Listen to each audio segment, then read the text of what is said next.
Perfecto. Bueno, el día de hoy nos va a acompañar el doctor Marcelo Debó.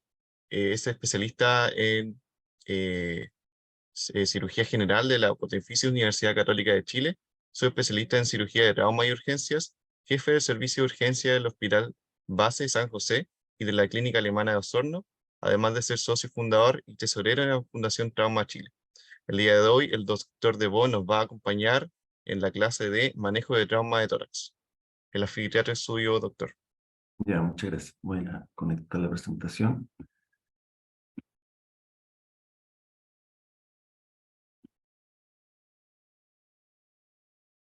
Dame 2 segunditos aquí, me maneo un poquito con el Zoom.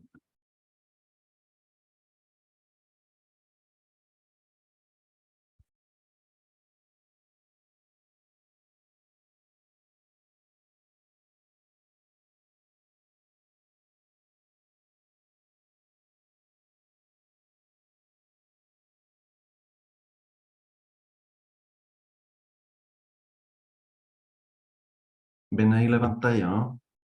Sí, doctor, se ve. Aún no presentación. Ya, sí, Perfecto. ya, muy bien. Bueno, buenas tardes, muchas gracias por la invitación. Esta es la segunda clase. Esto ha sido un poquito accidentado mi participación por actividades mías y he tenido que ir adecuando las clases distinto a las fechas originalmente programadas. Pero bueno, aquí estoy de nuevo. Yo les voy a hablar sobre el manejo actual del trauma torácico. El trauma torácico es responsable del 75% de las muertes en trauma, pero de todos los pacientes que llegan a la unidad de emergencia, solamente un 15, un 20% van a terminar en pabellón realizándose algún tipo de procedimiento quirúrgico. Y cada día estamos viendo que llegan pacientes más graves a nuestra unidad de emergencia con traumatismo más severo, básicamente porque los sistemas de rescate médico de emergencia prehospitalaria están cada vez mejores y están trayendo este tipo de pacientes con vida a la unidad de emergencia. Las muertes en el traumatismo torácico están dadas principalmente por el sangrado. Es la principal causa de muerte prevenible en trauma y el tórax no se salva de esto. Y también se producen muertes por lesiones de la vía aérea y por los problemas ventilatorios secundarios al traumatismo torácico. Los traumatismos de los grandes vasos van a ser las principales lesiones que van a producir la muerte en el traumatismo torácico, y solamente 1 cada 4 de estos pacientes van a llegar vivos al hospital. Y de los que llegan vivos al hospital, solamente la mitad de este grupo de pacientes va a pasar las 24 horas de ingresado. Los fenómenos fisiopatológicos que explican la morbilidad y la mortalidad en trauma no relacionados al sangrado y al choque hipovolémico son la hipoxia, son la hipercapnia y la acidosis, que están determinados uno por el sangrado, pero también por los trastornos que van a producir en el parénquima pulmonar el traumatismo.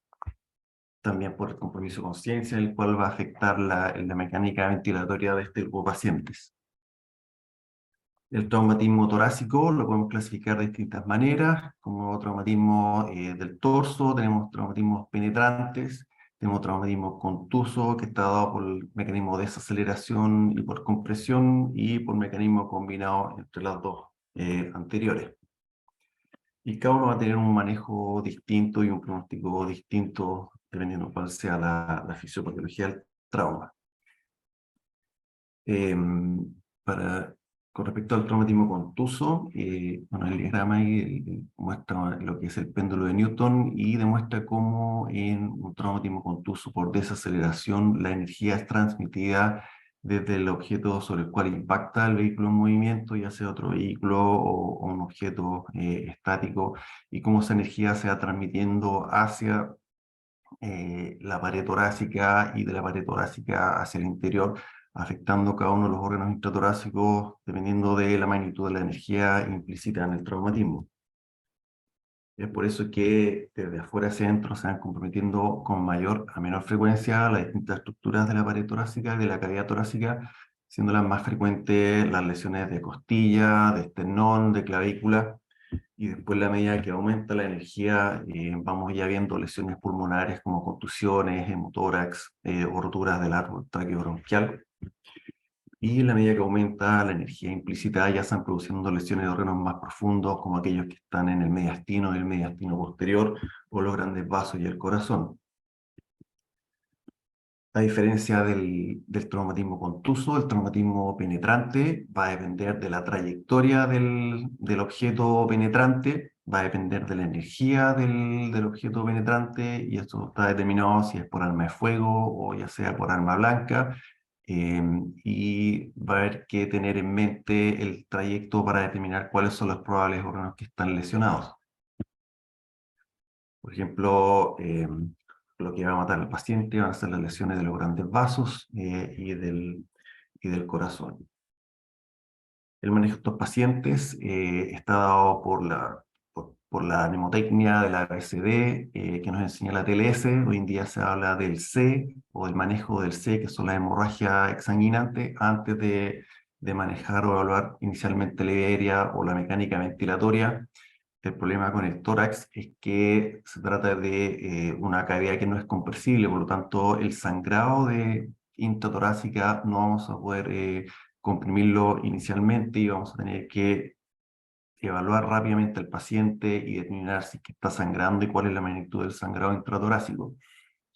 Con respecto al manejo de las lesiones torácicas o del traumatismo torácico, nos va a preocupar tratar de reconocer las lesiones que ponen en riesgo al paciente, y dentro de esto tenemos la obstrucción de la vía aérea, el tórax volante, el neumotórax hipertensivo, el neumotórax abierto, el neumotórax masivo y el taponamiento cardíaco. Por lo tanto, nosotros vamos a ir evaluando en evaluación primaria al paciente y descartando todas las lesiones que van a matar al paciente. Y cuando llegamos a la parte ventilatoria, nos preocupa, por lo tanto, ver aquellas lesiones con riesgo vital, y de las cuales hoy en día o la gran herramienta con la cual contamos o deberíamos contar en una emergencia es el EcoFast. Ya, a diferencia de la radiografía tórax portátil, que muchas veces existe en la unidad de emergencia, hoy en día el EcoFast es una herramienta que supera la radiografía tórax en cuanto al diagnóstico de algunas lesiones intratorácicas y también para el manejo de ellas. Por lo tanto, aquellas lesiones que podemos diagnosticar, tenemos el taponamiento pericárdico, en el cual hay líquido o sangre en el saco pericárdico que comprime los ventrículos, y somos capaces de diagnosticarlo. Con el EcoFast podemos nosotros también diagnosticar la presencia de un neumotórax, en el cual vemos que el parénquima pulmonar no se desliza de la manera adecuada, como en un pulmón normal, en el cual hay un pulmón que está casi inmóvil, o en el cual también se ven la presencia de algunos signos ecográficos como líneas B en particular. El EcoFast también nos va a permitir evaluar la presencia de sangre en el tórax, en los recesos diafragmáticos posteriores. Podemos ver la presencia de una imagen ecolúcida, en la cual nos va a orientar hacia la presencia de sangre. Y también el EcoFast nos va a permitir ver si es que hay contusión pulmonar. En cuanto a la obstrucción de la vía aérea, va a ser súper importante determinar si es que el paciente es capaz de mantener una vía aérea permeable, si es que el paciente está comprometido con un Glasgow bajo 8, ese paciente va a tener indicación de intubarse. Vamos a tener que evaluar la vía aérea, la presencia de cuerpo extraño como dientes postizos, presencia de sangre o secreciones que la van a obstruir. O en el caso de la imagen de la derecha, en el cual ya hay un traumatismo maxilofacial severo, en el cual no va a ser posible intubar al paciente, tomar la decisión precoz de realizar una vía aérea quirúrgica. Súper importante al manejar estos pacientes, extraer los cuerpos extraños con pinzas especiales de tipo McGill para poder permeabilizar la vía aérea. El neumotórax hipertensivo es una situación que no debemos diagnosticarla con una radiografía, como será al lado izquierdo. Esa radiografía evidentemente muestra un neumotórax hipertensivo del lado izquierdo, en el cual se ve el parénquima pulmonar totalmente colapsado, una radiolucidez con aumento de los espacios intercostales, y eso es un neumotórax hipertensivo, pero nosotros debemos sospecharlo a través de la clínica de los pacientes que ingresan, pacientes que están con dificultad respiratoria, los cuales llegan con las yugulares ingurgitadas, muchas veces con alteraciones de la hemodinamia, con hipersonoridad, el hemitórax afectado y con abombamiento a la inspección. Lo que nosotros debemos hacer es descomprimir ese tórax, y eso se hace con una bránula o con un teflón número 10 o 14, y se inserta en el segundo espacio intercostal a nivel de la línea medio clavicular. Y lo que se hace es buscar descomprimir la hipertensión intratorácica y transformar ese neumotórax hipertensivo en un neumotórax simple. Y después, una vez descubierto el tórax, ese paciente puede ir a imagenología, hacerse una radiografía de tórax y después eventualmente ponerle un tubo pleural. El neumotórax abierto es una herida grande en la pared torácica. Se dice que para que sea abierto debe ser mayor a 2/3 del perímetro de la tráquea. Lo que se produce es una entrada y salida de aire con cada movimiento respiratorio, y se produce un bamboleo de la estructura mediastínica con colapso del retorno venoso al corazón, y eso produce un trastorno hemodinámico al paciente. El ATLS nos enseña que lo que se hace inicialmente es cubrir esta herida con un parche de 3 puntas, para que al momento de inspirar ese parche se colapse por sobre el defecto de la pared torácica, no entre aire, pero al expirar y botar el aire, el aumento de la presión intrapleural hace que la esquina en la cual no está adherida o no está pegado el parche a la pared torácica salga al aire. Esta es una medida temporal que se usa habitualmente en el prehospitalario. En el servicio de urgencia se puede usar, pero el tratamiento definitivo de esta lesión es una pleurostomía y una reparación quirúrgica de la pared torácica en pabellón central. Con respecto al tórax volante, tórax o tórax inestable, esto se define como una fractura de doble rasgo en más de 2 niveles costales, y es secundario a un traumatismo de alta energía, y más que la fractura en sí, lo que traduce es la severidad de la lesión del órgano subyacente, en este caso el pulmón. ¿Ya? El diagnóstico se hace en la urgencia inicialmente, ya sea a través de un movimiento paradojal de la pared torácica, como se ve en el video, en la cual el segmento que está fracturado o los niveles costales que están fracturados se mueven en sentido contrario al resto de la pared torácica con cada movimiento inspiratorio y expiratorio. Pero lo que importa es el daño pulmonar que está por debajo de las fracturas costales, en las cuales se produce un proceso inflamatorio local con sangrado intraalveolar, y hay paso de líquido intersticial y de proteínas hacia el intersticio y hacia los alvéolos, disminuyendo el compliance pulmonar y la función pulmonar. Por lo tanto, tiene un efecto a la larga tanto ventilatorio como hemodinámico, ya que se produce un shunt intrapulmonar en lo cual la circulación pulmonar no es oxigenada y hay un trastorno de tipo ventilatorio perfusión. Esta respuesta local, con el paso de la hora, se va traduciendo en una respuesta sistémica, en la cual el pulmón inicialmente afectado, el compromiso inflamatorio del pulmón puede ya empezar a producirse en el pulmón contralateral. Se producen mediadores inflamatorios que van a producir esta respuesta sistémica. Y también el movimiento paradojal de la pared torácica produce un cambio en los volúmenes pulmonares en la parte ventilatoria, además del dolor que produce este tipo de fracturas costales múltiples. Las imágenes en la construcción pulmonar inicialmente no se ven, son imágenes de infiltrados algodonosos moteados a la radiografía, pero que van apareciendo en forma gradual con el transcurso de las horas. Actualmente aparecen entre las 4 y las 6 horas, o pueden aparecer un poquito más temprano en el escáner, ya que la sensibilidad a la imagen es mayor que la radiografía de tórax. Estos infiltrados se relacionan con el lugar del traumatismo, o sea, directamente con el lugar donde están las fracturas costales, pero como les dije, por la respuesta inflamatoria sistémica puede comprometer el pulmón contralateral ya en el transcurso de las horas que siguen.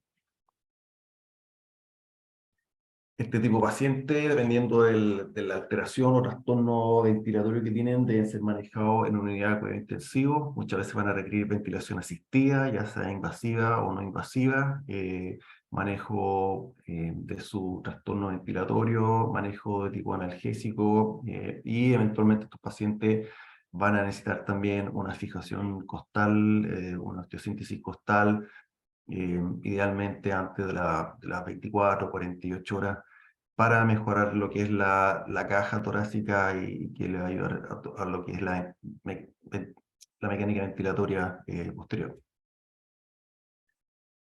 El hemotórax masivo se define como la presencia de más de 1,5 litros de sangre en la cavidad pleural, y esto uno, bueno, lo determina inicialmente por el compromiso hemodinámico que tiene el paciente, no explicado por un sangrado en otro sitio o en otra estructura del cuerpo, en otra área anatómica del cuerpo, y que se evidencia inicialmente por la salida de este volumen de 1,5 litros por la pleurostomía de forma inmediata, o que en el transcurso de las siguientes 4 horas el débito que él tuvo sea mayor a 200 ml.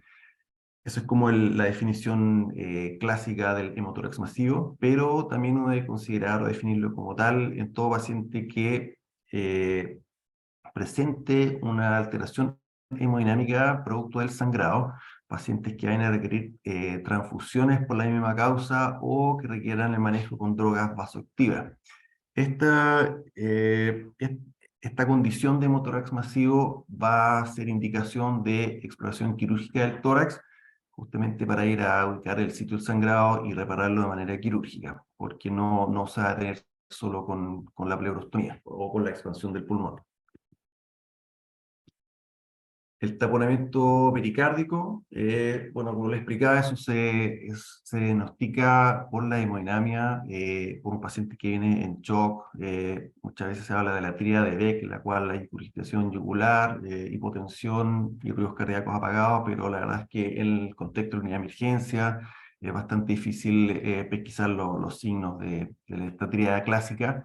La herramienta o el caballo de batalla, que es el ECOFAS, en la cual se ve la presencia de sangre en el saco pericárdico y un corazón que tiene los ventrículos colapsados. Y este sangrado va aumentando de manera progresiva, haciendo que el paciente caiga en shock eventualmente. El tratamiento definitivo es una pericardiotomía, no es la punción pericárdica, como se enseña en la TLS. El tratamiento es llevar al paciente a pabellón, realizar una ventana pericárdica o en el contexto de un traumatismo torácico, también realizar una toracotomía y una pericardiotomía para revisar el corazón.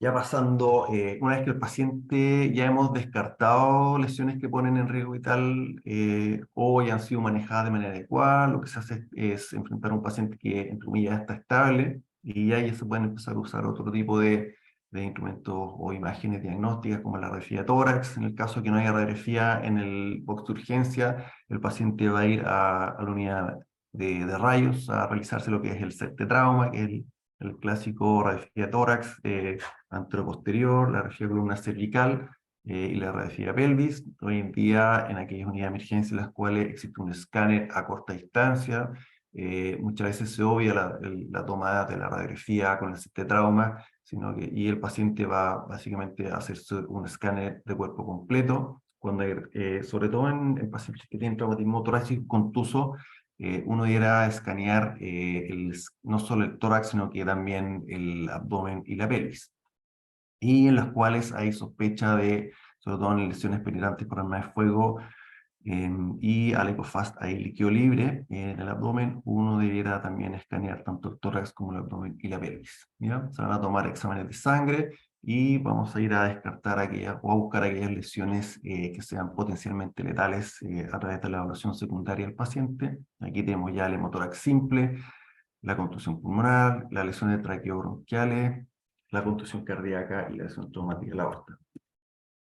Aquí una imagen de un neumotórax simple, al lado derecho, un mecanismo penetrante en el cual entra aire a través de la pared torácica y el pulmón se colapsa. También traumatismo contuso, se producen fracturas costales y los rasgos de fracturas pueden lesionar la superficie pulmonar con salida de aire hacia la cavidad pleural. El tratamiento va a ser un tubo pleural puesto ya sea en la unidad de emergencia o en el pabellón quirúrgico, en el cuarto espacio intercostal del lado afectado, y eso se va a conectar a una trampa aspirativa porque se sabe que independiente que en la radiografía no se vea un hemotórax, siempre va a haber presencia de sangre en la pleura y la mejor manera de vaciar esa sangre es a través de la aspiración de la pleurostomía. La contusión miocárdica se produce por una desaceleración y una contusión de la pared anterior del tórax y se produce una lesión del músculo cardíaco con muchas veces lesiones secundarias de los músculos papilares, las cuerdas tendíneas, los velos. Puede producir un trastorno en la motilidad del miocardio y con alteraciones de las enzimas cardíacas que pueden simular un infarto por miocardio. La contusión miocárdica, el signo habitualmente más frecuente son las arritmias. Por lo tanto, todo paciente con sospecha de una contusión miocárdica, uno debería monitorizar al paciente, un paciente que está taquicárdico sin otra causa que lo explique, que no tenga un sangrado evidente o importante que explique la taquicardia. Uno debería sospechar que el paciente tiene una contusión miocárdica y por lo tanto hay que monitorizarlo por lo menos unas 12 horas hasta 24 horas para ver el manejo de las arritmias, si que requieren manejo tipo fibrilación o desfibrilación eléctrica también se puede usar. Y si el paciente tiene compromiso hemodinámico, este paciente va a requerir una ecocardiografía formal para descartar lesiones de los velos, de las válvulas. Lesiones de las vías aéreas. Se pueden producir lesiones de vía aérea por traumatismos contusos, traumatismos penetrantes, dependiendo de la magnitud. Van a requerir manejo quirúrgico. El manejo inicial puede ser con diagnóstico a través de una fibrobroncoscopía. Si es que hay una lesión proximal, lo que se puede hacer es intubar al paciente, inflar el balón o el CAF distal a la lesión para después ser evaluado por cirugía de tórax y que vaya a recibir una reparación quirúrgica en pabellón de manera diferida. Ahora, obviamente, si la lesión es significativa, va a requerir, y no hay posibilidad de intubar o inflar el CAF distal a la lesión, el paciente va a tener que ir necesariamente a pabellón para intentar reparar la lesión de la tráquea. ¿Ya? Habitualmente la tráquea se lesiona a nivel de la carina, por lo tanto se deberá sospechar. Otra causa de lesión de la tráquea también puede ser una intubación de tipo agresiva. Muchas veces se usan conductores metálicos para darle una curvatura especial al tubo orotraqueal, y esos conductores sobresalen la punta distal del tubo orotraqueal y pueden desgarrar la parte membranosa de la tráquea. Entonces, eso también a considerar, evitar el uso de conductores, y hoy en día lo que se usa son unas bujías que se llaman buggy, que son de punta roma y que sobre eso uno puede intubar al paciente. Las lesiones de aorta deben sospecharse en mecanismos de trauma contuso de alta energía, y lo que uno habitualmente ve es que hay un aumento en el diámetro del mediastino. La gran mayoría de los pacientes que sufren de rotura aórtica se mueren en el lugar o la escena del trauma. Un 80% mueren en la escena del trauma, y los que no llegan vivos al hospital, dentro de las primeras 24 horas se empiezan, puede morir la otra mitad. Esto hay que sospecharlo, y el diagnóstico se hace a través de un angiotac, en el cual se aprecia la disección de la íntima de la aorta torácica, y que finalmente, si no se maneja o no se diagnostica a tiempo, puede romperse y el paciente se termina muriendo por exsanguinación hacia el mediastino. Por lo tanto, hay que sospecharla. Las hernias diafragmáticas postraumáticas, hay que sospecharlas, sobre todo en pacientes que reciben lesiones penetrantes en el área tóraco-abdominal, que es el área que va desde el nivel de la intermamilar, del cuarto espacio intercostal, hacia el reborde, hasta el reborde costal hacia distal.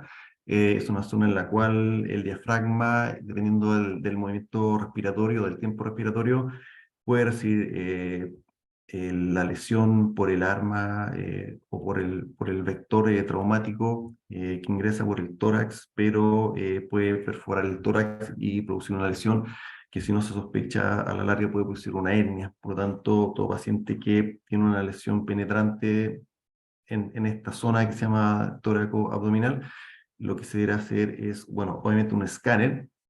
Y si no se dispone de un escáner, lo que se recomienda también es hacer una laparoscopía diagnóstica, la cual nos va a permitir diagnosticar la lesión, pero a la vez también puede repararla con suturas de tipo laparoscópica. ¿Ya?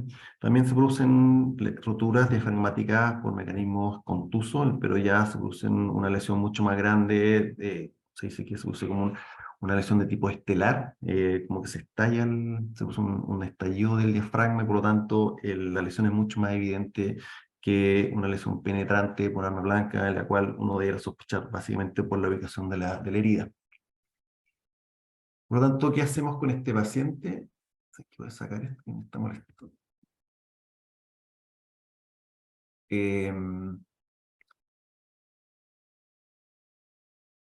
Por lo tanto, ¿qué hago con el paciente que llega con un traumatismo torácico a la urgencia?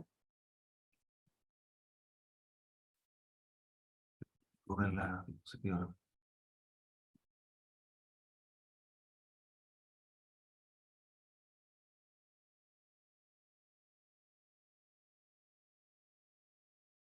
Un segundito que no me corre la diapositiva.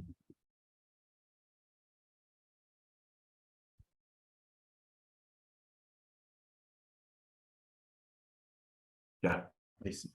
Paciente que está estable va a ir sí o sí a un escáner, ¿ya? Yo le hablaba de la radiografía es como la imagen clásica de la unidad de emergencia, pero hoy en día las unidades de emergencia están cada vez mejor dotadas de escáner, hay informes radiológicos ya sea presencial o a distancia, por lo tanto disponemos con el informe de un radiólogo que nos va a permitir determinar las lesiones.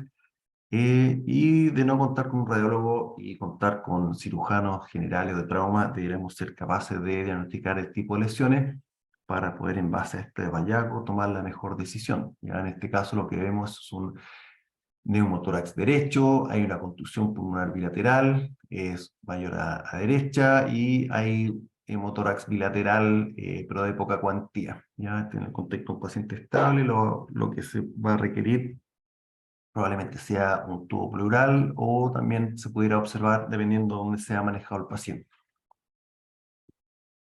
La doctora Ordóñez ya le habló de inicialmente la tríada de la muerte, que hoy en día se habla de la pentada letal o la tétrada letal o el rombo de la muerte, en el cual a la acidosis, a la hipotermia y la coagulopatía se le suma la hipocalcemia.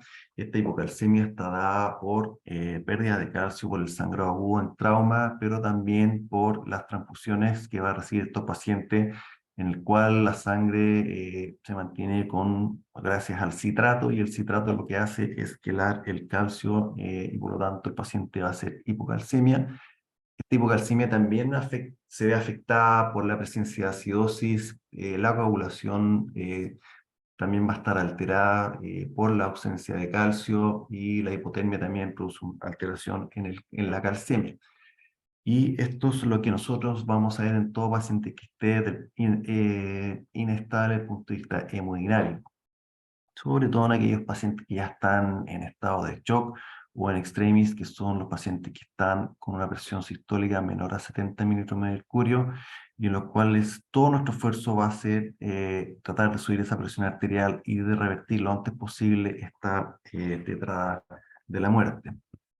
Por lo tanto, aquí entra a jugar el concepto del control de daños. Probablemente ustedes ya lo han escuchado harto, y es un concepto que se acuña de la Marina norteamericana, en los cuales en la Segunda Guerra Mundial todo barco que era bombardeado por misiles de submarino, y lo que se hacía eran maniobras de urgencia, tratar de tapar el hoyo con lo que fuera, con lo que se encontrara en el momento, para llevar el barco de lo más rápido, de la mejor manera posible, a un puerto seguro, y a realizarle las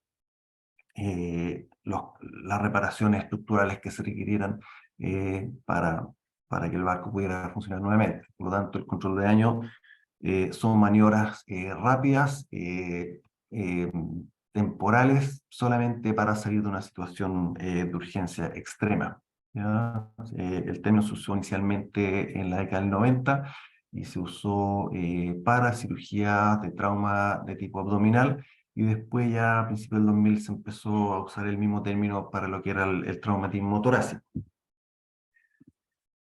Por lo tanto, la cirugía de control de daño en el tórax, nosotros esta va a empezar en la unidad de emergencia, en lo que es la fase cero del control de daños, y nosotros vamos a identificar unos parámetros para saber qué pacientes con traumatismo torácico van a requerir una cirugía de control de daño.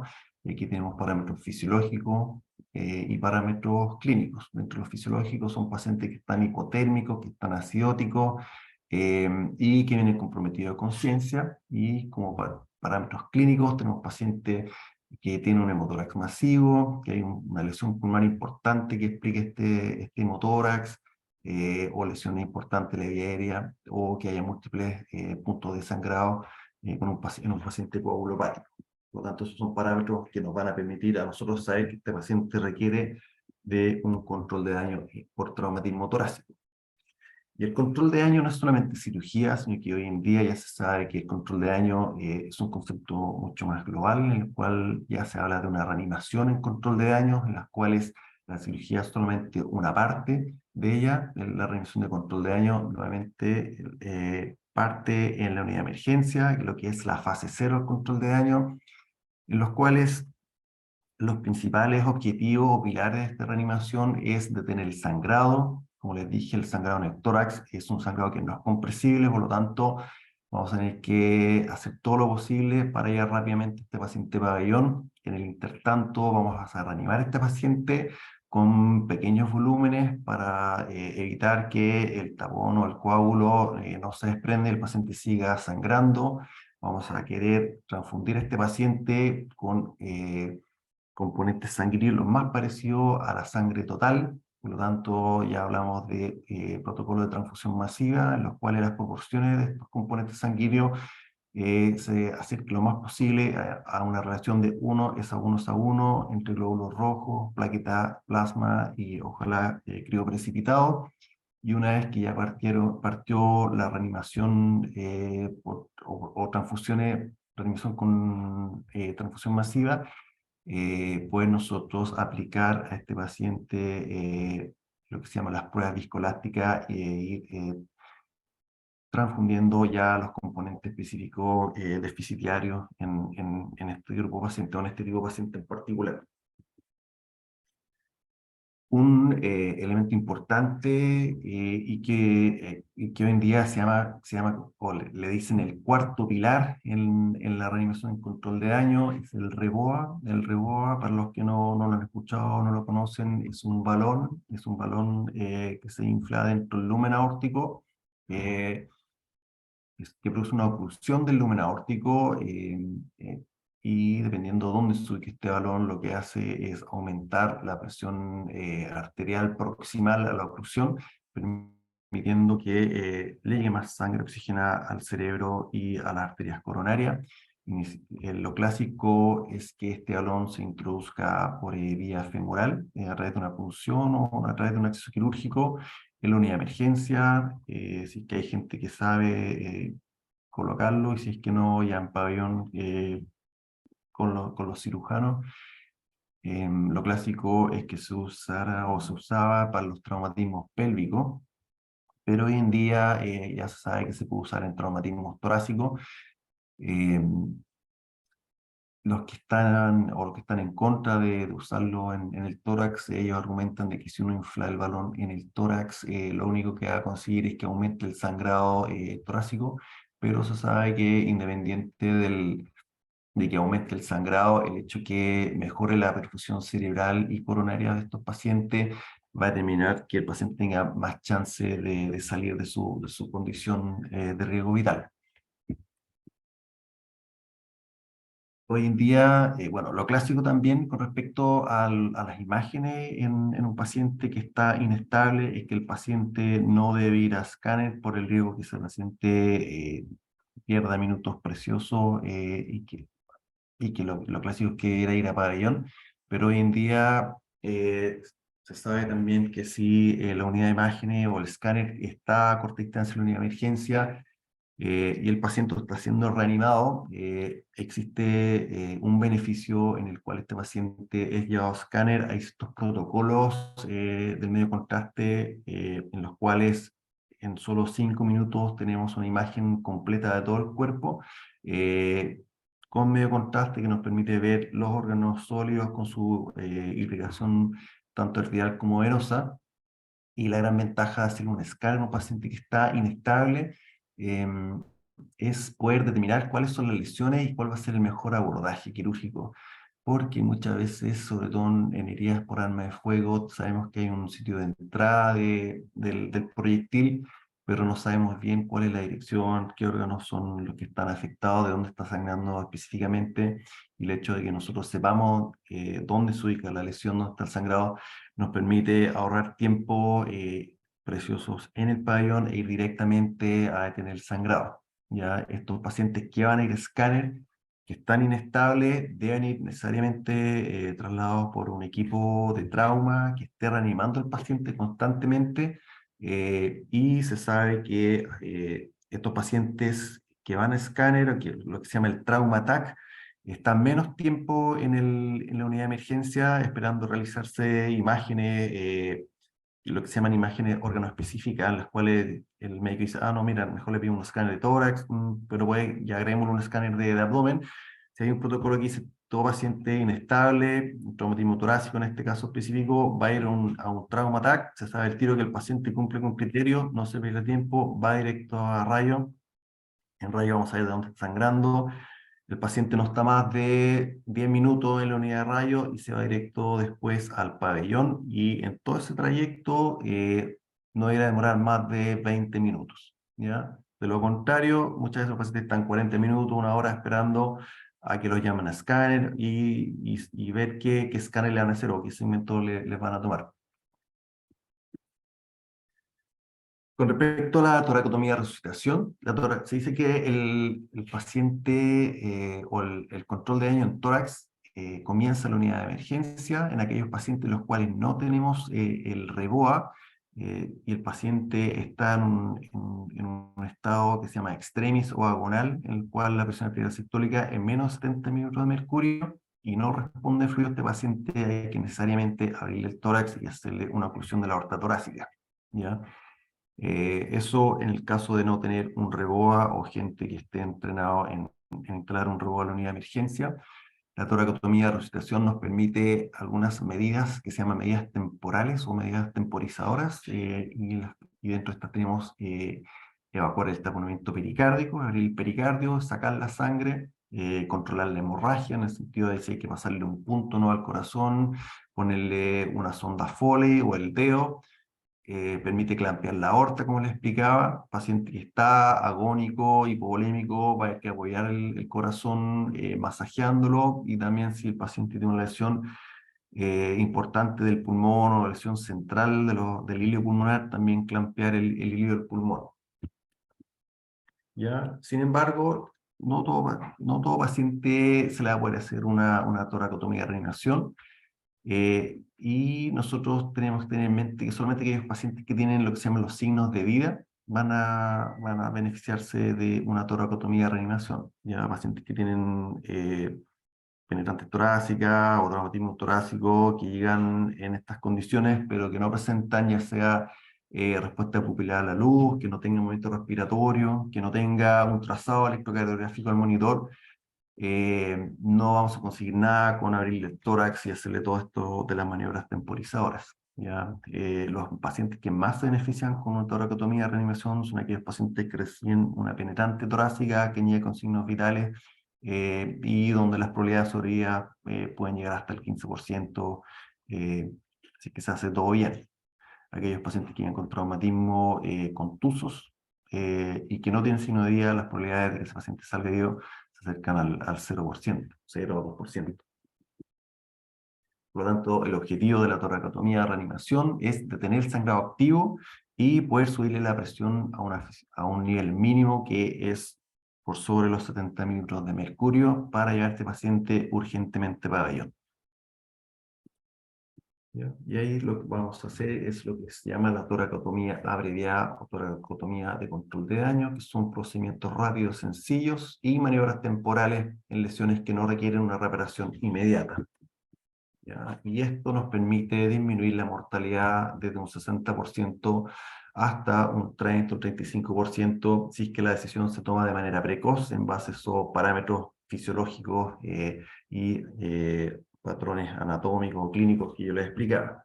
Por lo tanto, hay que tomar la decisión de manera precoz en la unidad de emergencia y pasamos a lo que se llama la fase 1 del control de daño en el tórax. La fase 0, acuérdense que era todo lo que se hacía en la unidad de emergencia. La fase 1, bueno, empieza con llevando al paciente al pabellón y posicionando al paciente. Lo importante es saber cuál va a ser la mejor posición para acceder al tórax. Clínicamente o desde el punto de vista de evidencia no existe una posición mejor que otra. Pero en pacientes que están hipovolémicos, en shock, el acceso siempre debe hacerse a través de una toracotomía anterolateral izquierda, ya que esta toracotomía nos va a permitir acceder a la aorta y al corazón de manera rápida y poder realizar lo mismo que hicimos en el caso derecho, una toracotomía en la unidad de emergencia. Cuando hay lesiones penetrantes del lado derecho y el paciente pensamos que no va a requerir una oclusión de la aorta o una pericarditomía, nosotros podemos acceder al hemitórax derecho a través de una toracotomía anterolateral derecha, pero si el paciente durante la cirugía eventualmente requiere de que se le ocluya la aorta o nos percatamos de que puede haber una lesión en el tórax contralateral, lo que se puede hacer es extender la incisión hacia la izquierda en una incisión que se llama tipo clamshell, y lo que hace es exponer ambos hemitóraces y el mediastino anterior. En aquellos pacientes que están estables y que han ido al escáner y nosotros tenemos un diagnóstico imagenológico de una lesión, también existe la posibilidad de poner al paciente en un decúbito lateral y acceder al lado del tórax o el hemitórax que esté comprometido. Pero en pacientes que requieren control de daño, este tipo de acceso no se recomienda y nuevamente el paciente deberá estar en posición supina, acceder a través de una toracotomía anterolateral y o a través de una esternotomía también, lo que nos permite prolongar o extender la incisión hacia el abdomen en caso de requerirlo, o hacia el cuello en el caso de tener de extenderse hacia el cuello en una lesión penetrante del tórax superior o del opérculo torácico. Les hablaba yo de la esternotomía. La esternotomía cada vez se está usando más. Se requiere, sin embargo, instrumental apropiado como el esternótomo o el expertise o el conocimiento técnico, cómo realizar en el caso de no tener un esternótomo en manos que no están o en cirujanos que no tienen mucha experiencia. Puede ser un poquito intimidante el acceso y demoroso, pero la verdad es que ya con la experiencia hay manos y en cirujanos que la utilizan es bastante rápido el acceso y tiene la ventaja que nos permite acceder directamente al mediastino antero superior, a los grandes vasos y al corazón. Y este tipo de acceso se usa cuando las lesiones son lesiones penetrantes en esta área que se llama la caja torácica. Es un área rectangular o cuadrada que va desde la línea medio clavicular de ambos lados, se extiende hacia abajo a nivel de las mamilas, hasta por debajo de la sínfisis o del apéndice sifoide y por sobre el manubrio external. Ya eso se llama la caja torácica. Cuando hay lesiones penetrantes en esta área, lo ideal o lo recomendado es que uno acceda a través de una esternotomía media, ya que nos permite además extendernos hacia arriba en el caso de requerir reparar o explorar los grandes vasos del cuello, o hacia abajo una laparotomía en el caso de que lo requiramos. Ya, van a haber algunas maniobras que uno va a realizar en el traumatismo torácico y dentro de ellas están las maniobras que uno utiliza en el traumatismo pulmonar. Tenemos distintos tipos de lesiones en el pulmón dependiendo de dónde se ubiquen. Pueden ser lesiones periféricas, pueden ser lesiones centrales Dentro de las lesiones periféricas tenemos aquellas lesiones que son transfixiantes, en las cuales se produce un trayecto tunelizado del parénquima pulmonar, ya sea por un proyectil o por un arma blanca, y está sangrando. Entonces lo que uno hace es abrir ese trayecto a través de maniobras que pueden ser utilizadas a través de pinzas o de suturas mecánicas para explorar ese trayecto y tener el sangrado. Eso se llama, o es lo que se llama una tractotomía, y como se ve en el dibujo, se abre el parénquima o el trayecto, se reparan los vasos que están sangrando y luego se cierra los bordes de la tractotomía, ya sea a través de sutura o con cargas mecánicas. En lesiones periféricas, las cuales no tenemos opción de reparar o que están demasiado estudiadas, también lo que se puede hacer es una resección de tipo no anatómica, básicamente resecciones en cuña o bordes del pulmón que estén lesionados. Y para esto se usan cargas mecánicas, una maniobra rápida, produce hemostasia y el hecho de tener carga mecánica y también evita la fuga aérea posterior. Ya cuando las lesiones son centrales y hay lesión de los grandes vasos del hilo pulmonar, o cuando hay lesiones en varias áreas del pulmón, o un pulmón que está bastante dañado, con un sangrado importante en un paciente coagulopático, lo que se recomienda es ir a clampear el hilo del pulmón. ¿Ya? Es una maniobra bastante dramática. Lo que hay que hacer, porque lo que uno hace es ocluir tanto la entrada como la salida de sangre al pulmón, y ocluir también el bronquio fuente, y por lo tanto ese pulmón tampoco ventila. Para lograr esto, lo que uno tiene que hacer es abrir el ligamento pulmonar inferior, eh, retrae el pulmón con la mano izquierda, después con la mano derecha. En el caso del diestro, obviamente, lo que uno hace es clampear en masa el hilio pulmonar. ¿Ya? Esto lo que hace es evitar que el pulmón siga sangrando, ya sea a través del vaso hilio que esté lesionado o del parénquima pulmonar.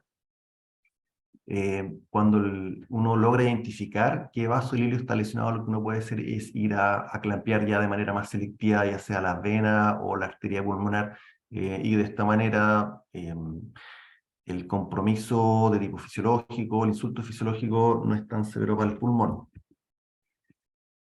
Eh, También cuando el pulmón, tengo un paciente que está en muy malas condiciones, en los cuales creemos nosotros que ese pulmón, la verdad es que no tiene mucha vuelta y probablemente tengamos que terminar sacándolo.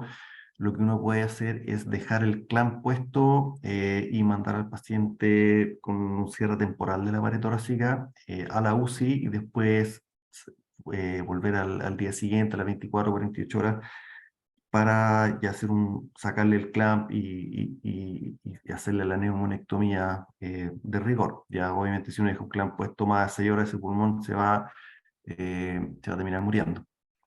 Ya, entonces es una medida dramática de salvataje en el caso que nosotros no podamos lidiar con un paciente coagulopático y la única manera de tener el sangrado del pulmón es clampeando. La neumonectomía significa sacarle el pulmón a un paciente que está traumatizado. La verdad es que es una manera muy agresiva, que podría usarse poco en un paciente en una cirugía de control de daño, ya que la mortalidad es muy alta. Esta mortalidad está dada solamente porque se puso una falla cardíaca aguda, eh, o también se puede producir la muerte por la seriedad de las lesiones que tiene el paciente. ¿Ya? Conlleva bastantes complicaciones de tipo fisiológica, como respiratoria, neumonía y fístulas broncopleurales a futuro, ¿ya? Obviamente, si el paciente se está desangrando por el pulmón, muchas veces uno tiene que tomar la decisión en el momento de sacar el pulmón, pero existe el recurso, como yo les explicaba, de clampear el hilio y mandar al paciente con el hilio clampeado a la UCI y después volver a llevarlo para allá al día siguiente. Y se ha visto que la mortalidad es menor si uno hace eso, versus sacarle el pulmón en la primera cirugía. Con respecto a las lesiones penetrantes de la caja torácica, se producen, bueno, obviamente lo que se van a lesionar van a ser los grandes vasos del mediastino. Ahí ya tenemos la vena cava superior, tenemos el arco, la raíz aórtica, el arco aórtico, la salida del tronco brachiocefálico, Y cuando uno abre el tórax a través de una esternotomía, lo que se encuentra ahí es una gran masa, así, un gran coágulo correspondiente a un hematoma que uno no entiende absolutamente nada. Aquí lo que corresponde es lo que se llama, hacer lo que se llama un control vascular, tratando de obstruir el inflow y el outflow del sangrado de alguna manera para ir a poder abrir ese hematoma y reparar la lesión vascular. Eh, lo que se ve en la imagen de la derecha es un control, una oclusión vascular completa del flujo o del influjo o retorno venoso al corazón, clampeando la vena cava superior, la vena cava inferior y la raíz de la aorta, ya, con el pericardio abierto. Ya. Esa es una oclusión vascular bastante dramática porque el paciente cae en paro cardiorrespiratorio, pero si es que uno no es capaz de encontrar o inicialmente o lidiar con la lesión vascular, muchas veces se requiere este tipo de maniobras para poder realizar lo que se requiere.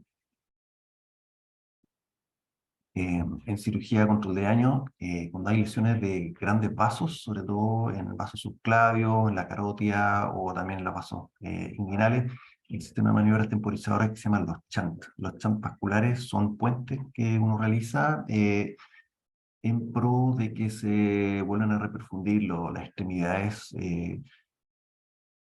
y en el cual no existe la posibilidad, debido al tiempo, al estado fisiológico deteriorado del paciente, de realizar una anastomosis o de poner un puente definitivo con una prótesis. Lo que uno hace es hacer un puente con algunos elementos con los cuales uno dispone en pabellón, como son sondas de plástico, como sondas Nelaton o bajadas de suero. Entonces lo que uno hace es poner este puente de cabo a cabo del vaso lesionado y ligar. Ese puente va a estar ahí de manera temporal, el paciente se va a ir a la UCI con este puente y necesariamente ese puente tiene que ser sacado lo más precoz posible, obviamente, porque se terminan tapando, se obstruyen con trombo, con coágulo, para en definitiva reparar ese vaso, ya sea a través de ponerle una prótesis de PTF o Corotex o hacer una anastomosis con un puente de vena. Existe otro concepto que es el packing torácico en pacientes que están deteriorados desde el punto de vista fisiológico, coagulopático. No somos capaces de tener el sangrado, el paciente sangra en napa por todos lados. Lo que uno puede hacer es empaquetar el tórax con compresas con la finalidad de comprimir las superficies que están sangrando. Se usan el número de compresas que sean necesarios, pero lo importante acá es no apoyar o no presionar los grandes vasos o el corazón con las compresas, porque se ha producido una alteración del tipo de hemodinámica con deterioro del retorno venoso al corazón en un paciente que ya está con un trastorno hemodinámico que está hipovolémico. Y por lo tanto, uno pone las compresas, pero no comprime esta estructura. Ya estas compresas también son maniobras temporales con las cuales el paciente se va a ir a la UCI, así como con el chat, con el clampeo del hilio pulmonar cuando se requiera, para después volver en un segundo tiempo a retirar las compresas y a reparar lo que corresponda. ¿Ya? Uno pone compresas dentro del tórax, sobre la superficie pulmonar, y también pone compresas en la pared torácica y hace un cierre temporal. Y se pone compresas en la pared torácica porque la pared del tórax, como está cubierta con músculo, estos músculos sangran en un paciente que está coagulopático. Aquí una imagen de cómo se están poniendo las compresas, en la cual muchas veces se puede también poner las compresas contra las costillas que están fracturadas y amarrarlas afuera para hacer este efecto de tamponamiento de tipo hemostático. Y ahí también se ve cómo quedan compresas en la pared torácica. Otra manera de hacer un packing es a través del tracto de la lesión. Yo les hablaba de la tractotomía, pero cuando un paciente está sangrando desde varios puntos o de varios sitios a la vez, muchas veces la tractotomía no es suficiente y lo que uno puede hacer es hacer un taponamiento a través del mismo trayecto lesional para ir a lidiar con los otros puntos de sangrado. Los pacientes van a requerir un cierre temporal de la pared. Obviamente estos pacientes no pueden ser cerrados de manera definitiva, así que van a quedar con un clamp al hilio pulmonar, si que van a quedar compresas adentro, si que va a hacer un shunt vascular estos pacientes no se pueden cerrar de manera definitiva, entonces tienen que quedar como un cierre temporal. Estos son cierres temporales de tipo artesanal, en los cuales uno puede poner ya sea una bolsa de irrigación vesical o compresa, y eso cubierto por una lámina autoadherente, y a la cual uno le instala una sonda de presión negativa. Pero también existen productos manufacturados o de empresas biomédicas, como los sistemas VAC, en los cuales uno pone una esponja y esa esponja uno le aplica presión negativa para que todo el exudado o la sangre que salga sea aspirado a través del sistema, y, y de esa manera, bueno, vaya fundiendo de él. Una vez hecho o realizada la cirugía de control de daño, el paciente va a salir a la UCI, y esto ya se llama la fase 2 del control de daño. Mientras más rápido salga el paciente de la UCI, mejor.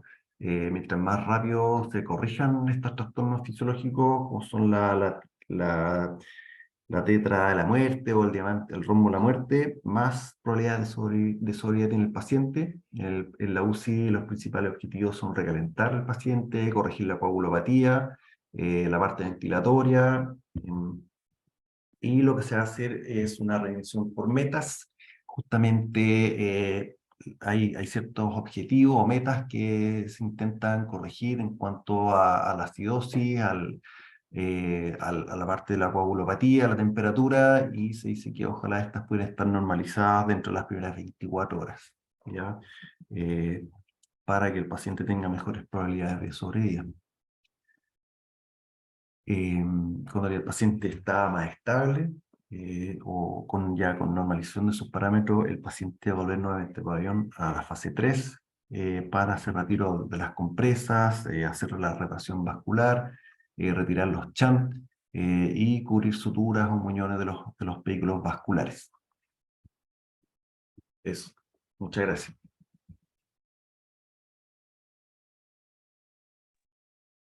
Muchas gracias, doctor. Hay una pregunta en el chat, en realidad en la sección de preguntas. No sé si la puede Ya. ver.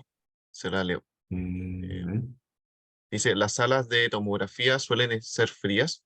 ¿Qué medidas de prevención pueden tomarse para evitar hipotermia o descompensación del paciente?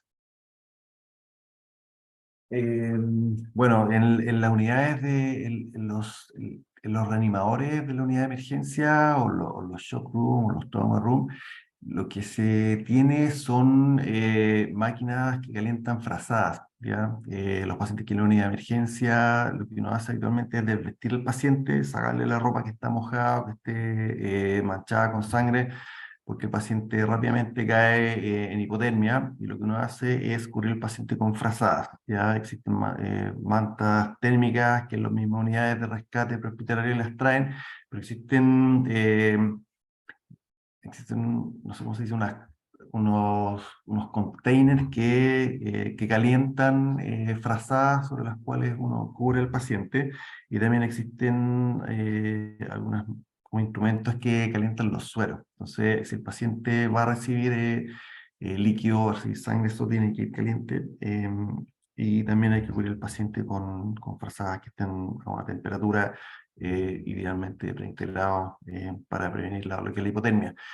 Las salas de tomografía en rayo no están, por lo menos acá en Chile, no están adecuadas para aumentar la temperatura.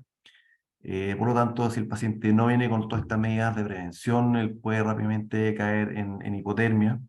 Pero sí, los pabellones centrales tienen la capacidad de subir la temperatura. Entonces, todo paciente que va a requerir cirugía de control de daño, uno rápidamente debe avisar a pabellón 1 para que tengan un pabellón disponible para recibir este paciente, pero 2 también para que la temperatura ya la empiecen a subir por sobre 30 grados, porque ese paciente, como les digo, va a hacer hipotermia, y esa hipotermia va a afectar lo que es la coagulopatía y la acidosis.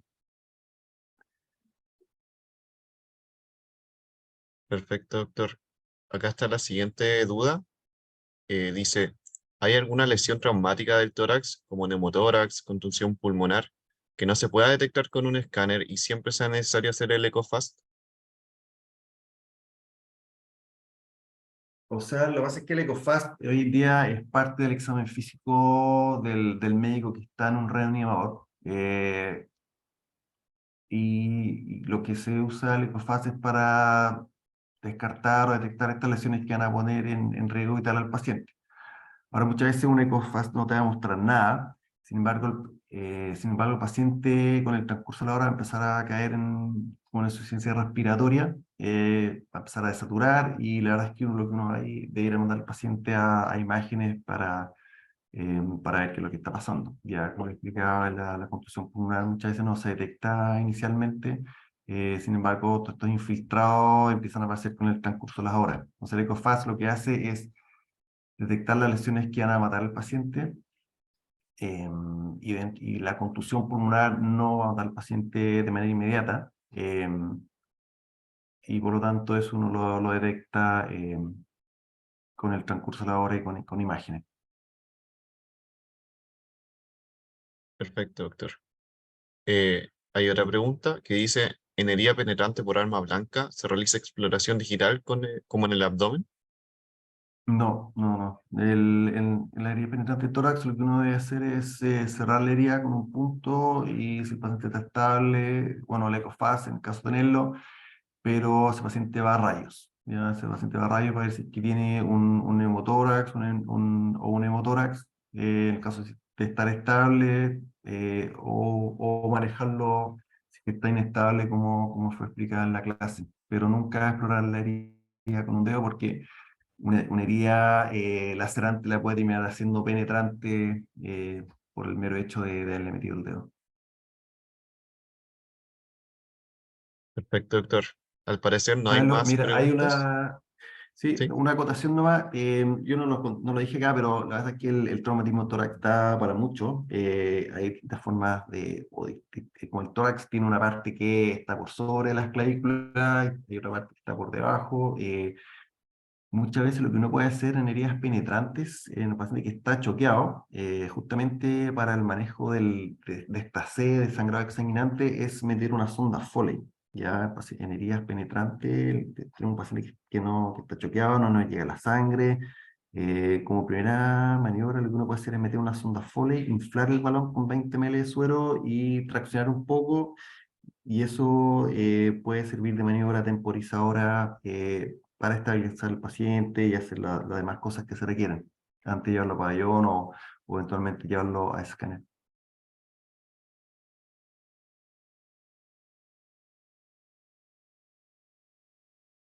perfecto, doctor. Al parecer no hay más preguntas. Será la última.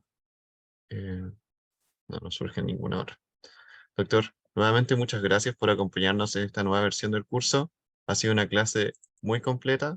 Esperamos de que nos pueda apoyar en una siguiente versión. Muchas gracias. Sí, sí. Oye, muchas gracias por la invitación. Me queda una clase más con ustedes que es la parotomía, trauma y control de daño. Así que esa la voy a dar el próximo viernes. Así que ahí nos vemos nuevamente. Perfecto, ahí estaremos al tanto para poder regendarlo. Eso, ya, pues. Oye, Juliana, un nuevo saludo para ti y espero que estés muy bien. Vale, muchas gracias. Chao. Chao, muchas gracias. Hay una duda en el chat que dice consulta fuera del tema, el programa actualizado ya está. Vamos a actualizarlo dentro de este fin de semana y lo mandaremos a la brevedad porque hay algunas clases que, como podrán darse cuenta, han durado un poco más de lo normal y nosotros queríamos reagendarlas a días que sea solamente esa clase, para que no haya problemas de horario y tengamos que reagendar de nuevo. Entonces, para eso tenemos que preguntarle a los docentes directamente qué día pueden y ir separándolo. La evaluación final aún no tiene fecha, vamos a organizarnos para decirle lo más pronto posible apenas terminen las clases. También otra información relevante es que al mismo tiempo como han faltado algunas clases,